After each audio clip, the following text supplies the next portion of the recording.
Mi nombre es Marcela Máspero, soy venezolana. Good morning, my name is Marcela. I'm from Venezuela. It's quite a pleasure to be here at the University of La Laguna and to share this table with two great speakers, His Eminence Cardinal Baltazar Porras and His Eminence Cardinal Diego Padrón. Now, His Eminence Cardinal Baltazar Porras is an Archbishop Emeritus of Caracas. Throughout his career, including his service as President of the Venezuelan Episcopal Conference, he was also for 2 decades working in Merida. That was also very important. And as I was saying, he was the President of the Venezuelan Episcopal Conference for a long time. He was named Cardinal by Pope Francis in 2016. And he has also been one of the most critical voices in Venezuela due to the situation we're going through right now, economically and socially. This also speaks about his commitment. We also have His Eminence Cardinal Diego Padrón Sanchez here with us. He was born in Valencia, but for a long time also was Archbishop in the north of our country. And he was also president of the Venezuelan Episcopal Conference for 2 terms. In 2023, he was named cardinal. He was the 7th cardinal of the Catholic Church in Venezuela, this by Pope Francis. For me, it's really an honor, a real honor to represent the Venezuelan community here, which is a big community, and to also have them here in this round table, in this meeting, to be able to listen to the words here in this meeting of a common home. I don't know if you would like to say a few words first, and afterwards we can continue with some questions. So you have the floor now. Well, a very warm greeting to all of you. Thank you for inviting us. And thank you to the Bishop of Tenerife. We were very happy to be present yesterday during the Pope's visit, and we were very happy to see so many representatives of the Venezuelan community and Canarian community. Indeed, it's really been a wonderful experience. We've also visited other islands. El Hierro is one of them. There are 2 Venezuelan priests working there in La Restinga, which is where many of these small boats are arriving. So it's truly a pleasure to be here with you today. Yes, I'm also very grateful to be able to share our concerns with you. This migration phenomenon is a very human one. It is very close to our hearts and has us very concerned.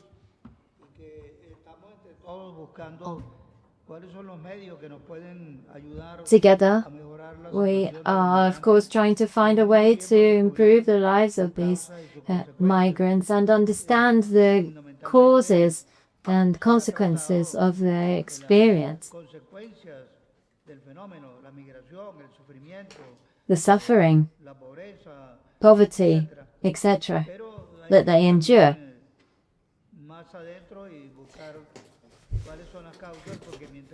It's important, of course, to look at the root causes of all of this, because if we don't address these root causes, then we cannot expect to put a stop to all of the pain and suffering that is happening. So, once again, I'm very grateful to have been invited to talk today. We know that there have been millions of arrivals in recent years from 27 different countries around the world, one of which is, of course, Venezuela. as Cardinal Padrón says, there are around 9 million of us now who have left our country and gone to lots of parts of the Americas, including Peru, where we have been treated in the same way as we have treated people from Peru in the past.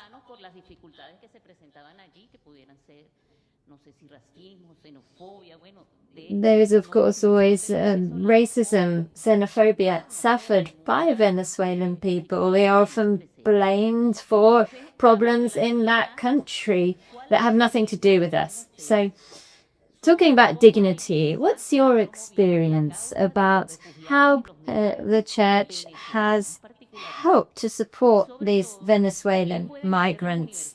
And what can universities do to help? I'd like to take this opportunity to thank Villanova University, which is, of course, where Pope Leo XIV studied. And thank you also to the La Laguna University, especially Daniel Godaddi, who always invites me to these kinds of events. So what can universities do when it comes to welcoming Venezuelan refugees and migrants? We must also remember that there is not too much of a relationship between Venezuelan and Canarian universities. Well, it's important to look at the Venezuelan context from a wide perspective.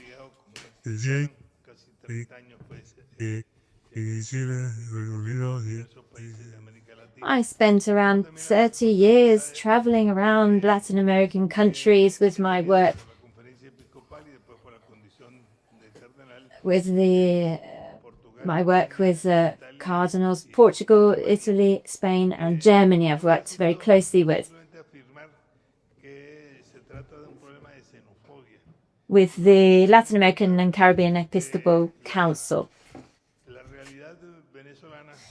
The Venezuelan reality following World War II involved the arrival of people from lots of different countries. At that time, it was a large country with very low population. And so it welcomed people from all over the world. Of course, there are the jokes, you know, if you put a Spanish, a Portuguese and a French person in the same room. I mean, this was our reality. We had a big cultural mix. A lot of people came, of course, from the Canary Islands to Venezuela. And now we're seeing the other side of the coin, let's say. At the end of the 1940s and the early 1950s, for political reasons that we are all very aware of, many Canarian people emigrated to Venezuela. They weren't traveling on the small boats that we see today, but even so, there were not very sanitary conditions that they were traveling in, and nevertheless thousands of people did make that journey. They arrived in Venezuela and, of course, brought with them their labor, their collaboration experience, which is what we always focus on. But they also brought their traditions with them. Lots of the expressions from the Canary Islands and traditions made their way over to Venezuela. Now, in Peru, in Colombia, Venezuelan migration to these countries wasn't because of a war, as is often the case.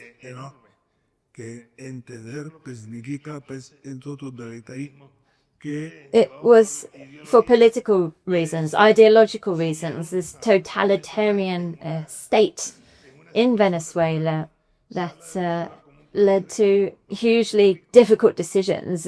We say that Venezuela is a rich country, which in some senses, yes, it is, but in the past 25 years, it has been managed with very personal interests in mind and not with the interests of the majority. I am very close to a number of Peruvian bishops. And we say, 200,000 Venezuelans migrated to Peru, a country which has also suffered from a lot of emigration. Well, of course, this is quite complex, for the country, for the government to be able to welcome so many people, a country that hasn't developed as well as it could have throughout history. We had a meeting with Peruvian archbishops, and we discussed this issue. There was this view that these Venezuelan migrants were taking away Peruvians' jobs.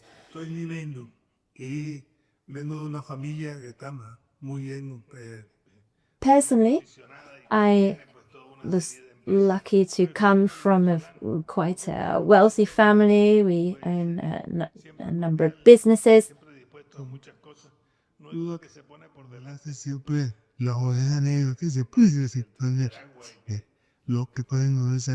Now,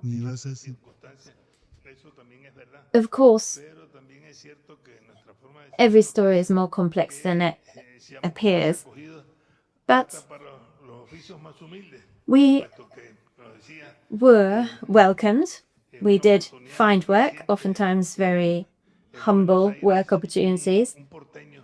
In Buenos Aires, we also arrived in numbers. More than 60% of the workers of one of the companies that I work with are Venezuelan, and this company in particular cites the reasons for this, that they collaborate well, they fit in well, they work hard. Madrid right now is being seen as Miami was in the past, and the land of hope for Cubans. Well, now Madrid is a land of hope for Venezuelans.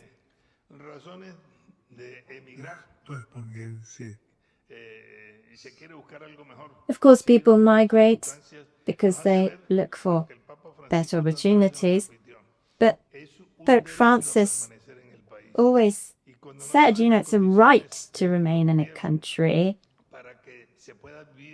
but when the government takes away opportunities, then of course people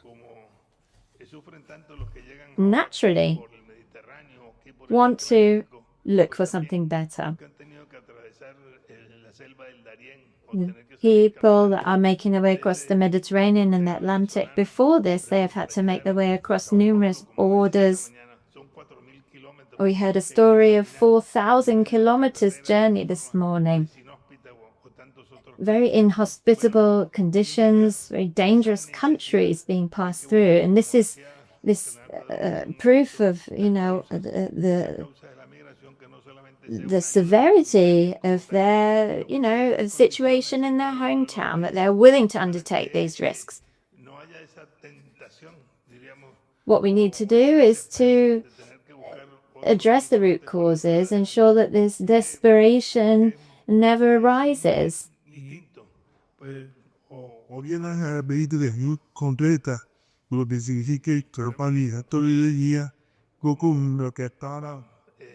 The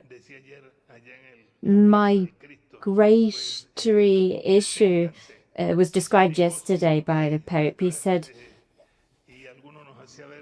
stop, wait. It's incredible when you think how much money these people are spending on a boat a small boat. It would be so much cheaper and better to buy a first-class plane ticket and arrive safely.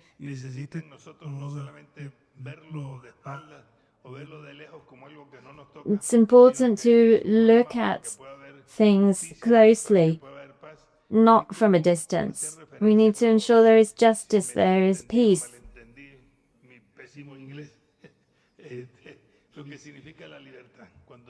And what freedom means. When there is no freedom and there's no division of power, what's happening is an injustice.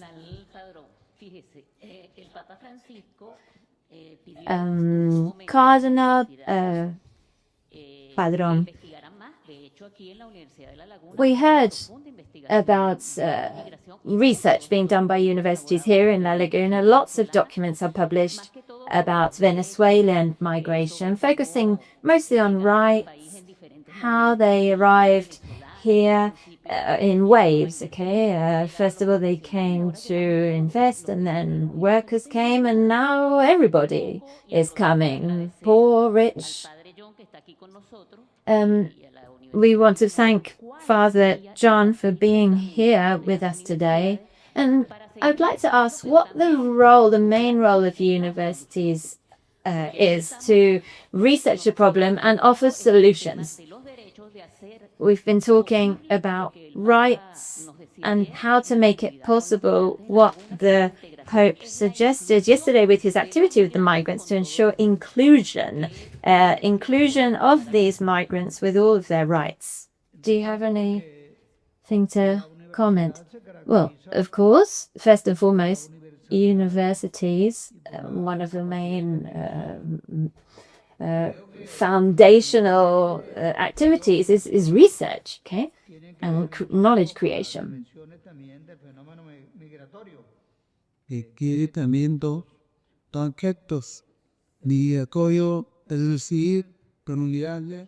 Migration, the issue of migration is, of course, to do with how we welcome these people here in the Canary Islands. It's also about the exodus, which, of course, we Venezuelans have experienced.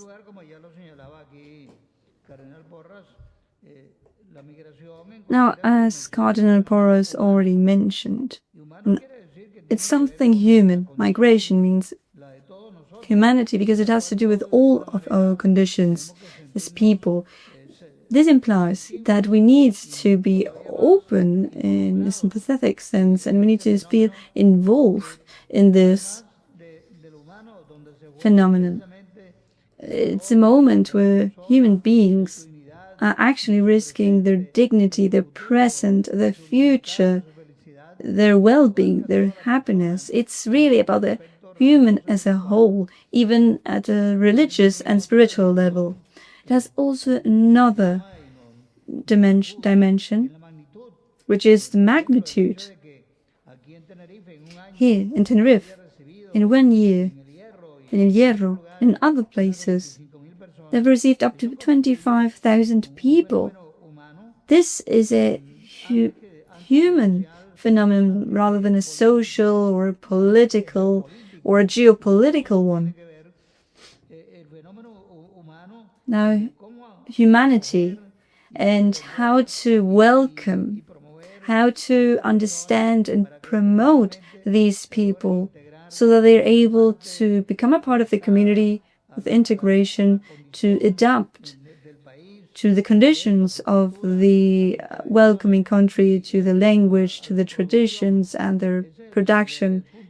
That's the key point. So I believe universities, first and foremost, have a very extensive field to research. It needs to be in multidisciplinary study, research. There is nothing that is more important than another.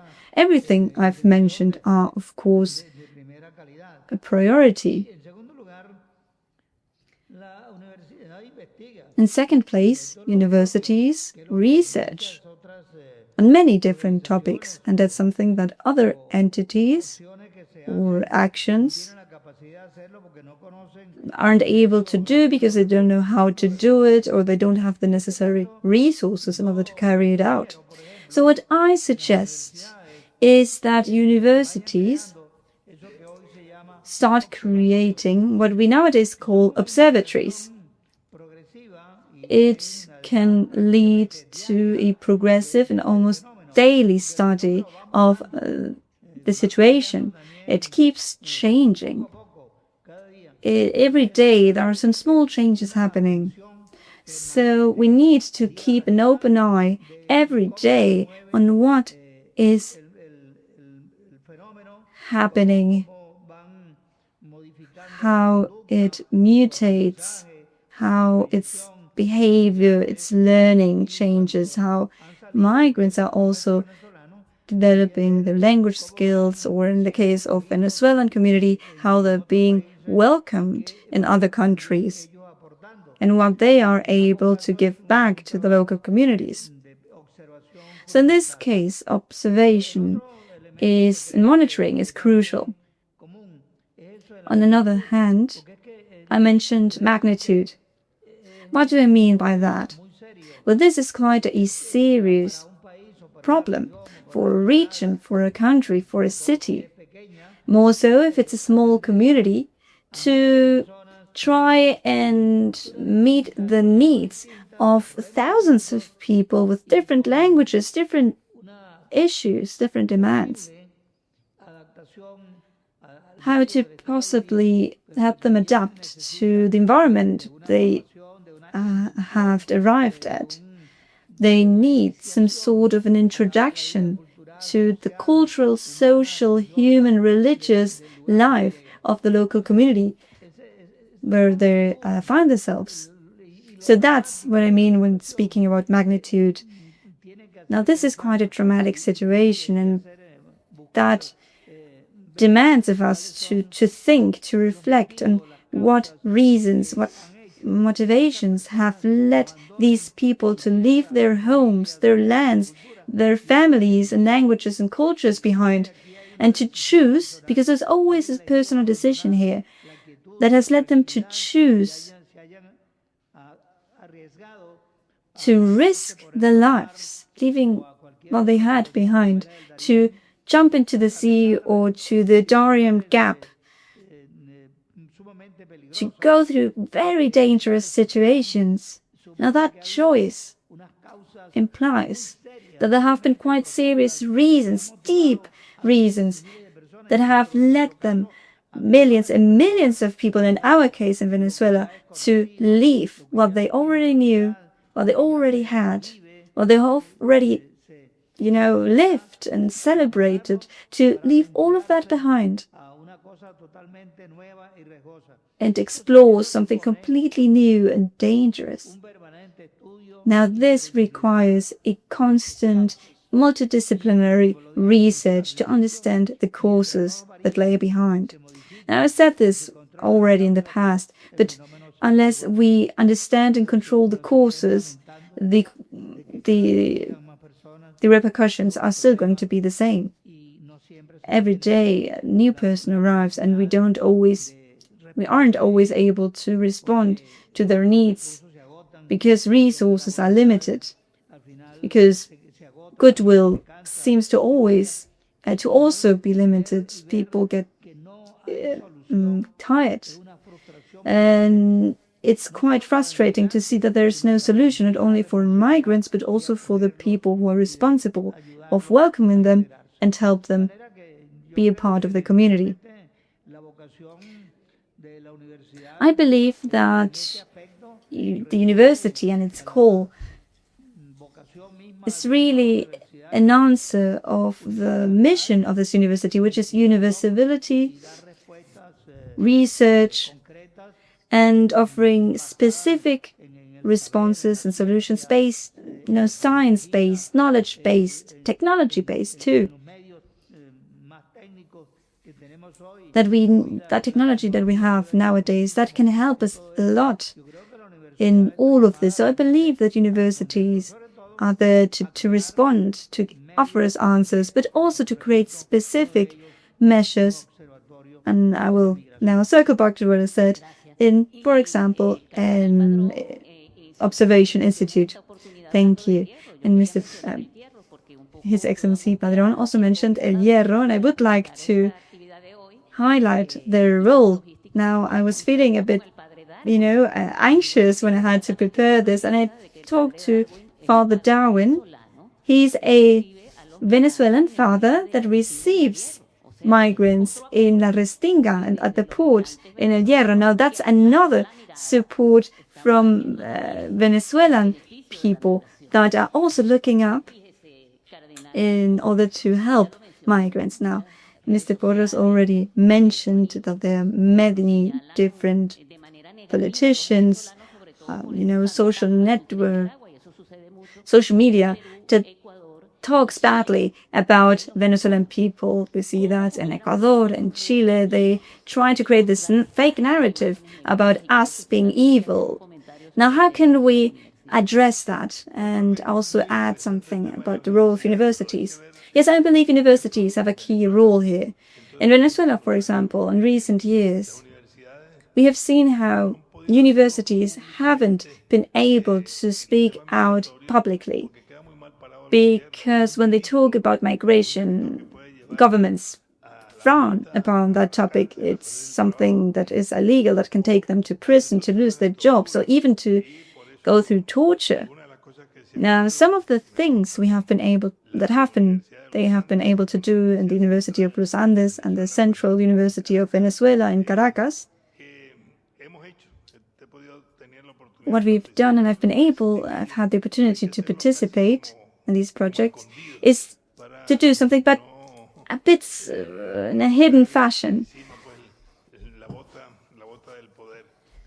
Because we need to try to protect ourselves from, the power of the higher-ups. Now, I believe that we need to do what is being done right now at university. Research cannot be neutral if we do not understand the human sense that lays behind. It's not another geological issue, if you want to call it like that. It's actually an answer, response to something that we have buried deep within us.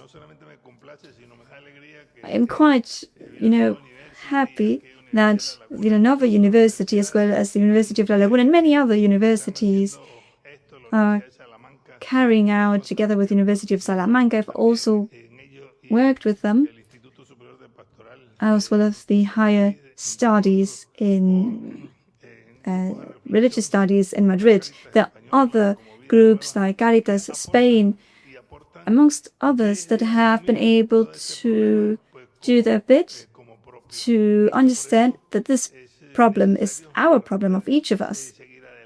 And thanks to that, we'll be able to move forward. Now, migration leads to something happening in each of our countries. It makes us homeless, not only of our homes, but also of other many things. Now, this is something quite serious. We become orphans, and that's why we need to take a step further to offer immediate assistance, but we cannot do that without first spreading awareness, so that all citizens, all people understand how to peacefully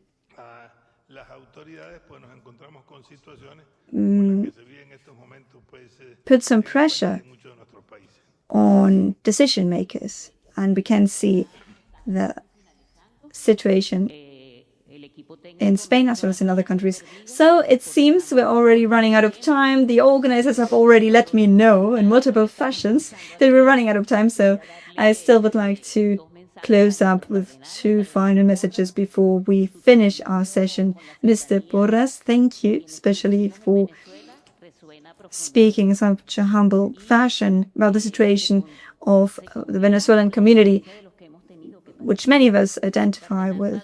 And also, His Excellency Cardinal Padrón, thank you for telling us about your experience and also how the Church has been able to be a bridge between those of us that are still in the country and those who have had to left. And I would like everyone, for 2 minutes, not more, If not, I think someone is going to ask for my head. Now, how the Latin American families that are here and have had to migrate, what message would you like to leave us with? Now, I would say half a minute for each of us. Half a minute, I will say that first. As I said, migration is multidisciplinary. Now, as science bases its results on human psychology and sociology, policy too, all of that science supports, but also religion. And I can speak about Catholic religion,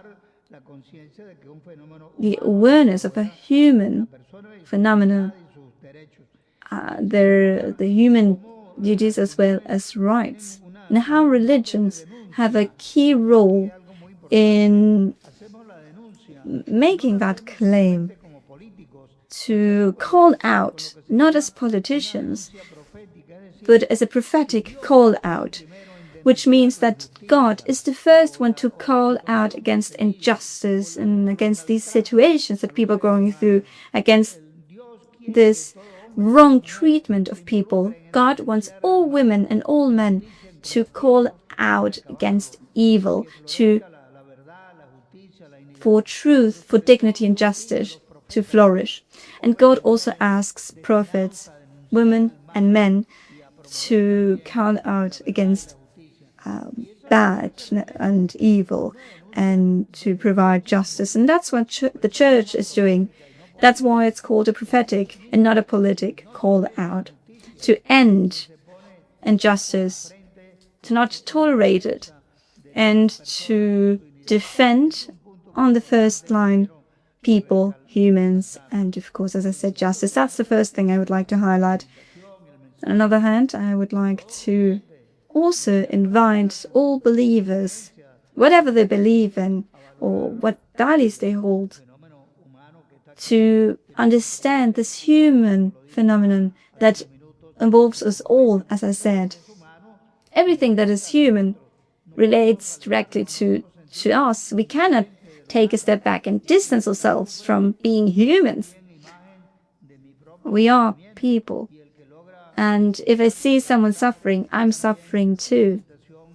So I would like to invite them to help each other to overcome that suffering, religious, the spiritual level, on the anemic level. That plays a key role. It doesn't really matter if you're a Catholic or not. That's not the issue. What we need is for a hardcore to get struck if you don't feel that. If your feelings don't resonate when you see suffering, when you see pain, when you see success or happiness, that would be the issue. We all feel pain. It's human pain. And that's a fiber within our bodies that we cannot, just forget. We need to keep it awake. So believe that words from Pope Leo, we have seen his words. Yesterday, he said it with a special tone of voice. He said,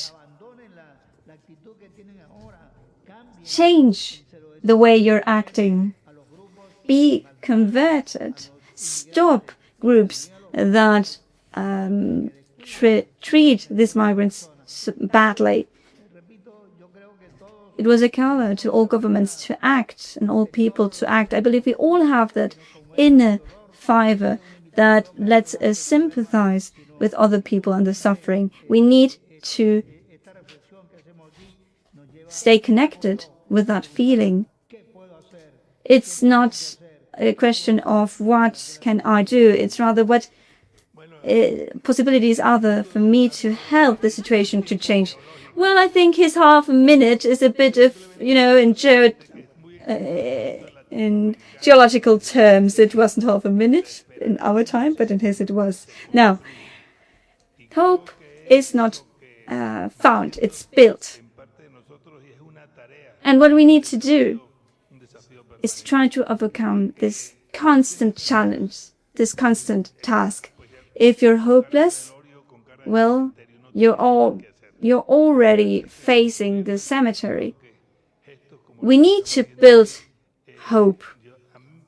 It's something we're doing here, and by being here, I'm really, encouraged to continue moving forward to build a hope with all of the possibilities we have. And I think that was half a minute.